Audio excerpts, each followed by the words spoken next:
The umbilicals refer to the small bundle of cables which are connected to your front case.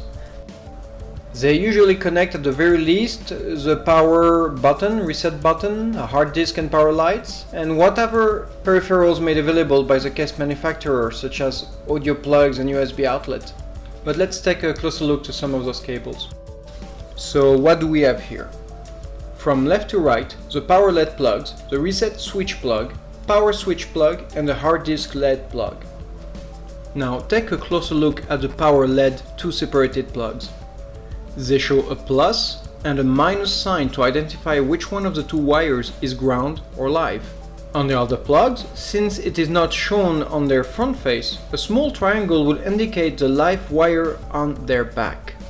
It has its importance as when we will couple the wires to the board, it is imperative that we do follow the positive and ground signs. And that's why some motherboard manufacturers provide a bridge with clear markings on it to help us avoiding any mistakes. Alright, let's dig in. As I was mentioning previously, this is a bridge provided by Asus, the motherboard manufacturer in our build.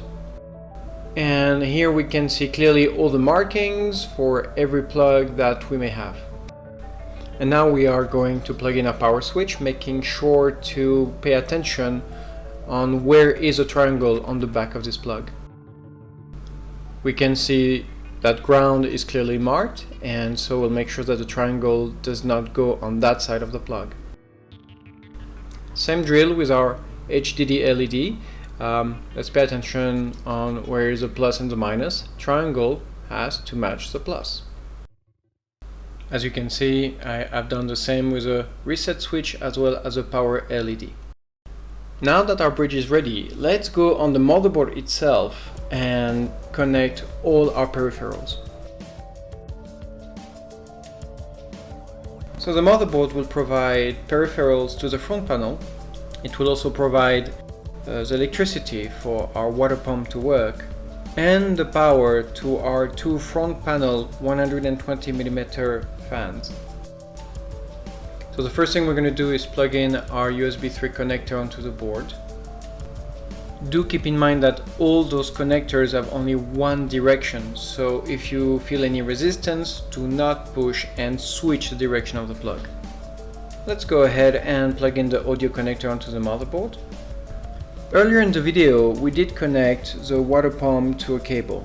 Now we are going to plug in the other end of that cable to the USB 2 connector of the motherboard.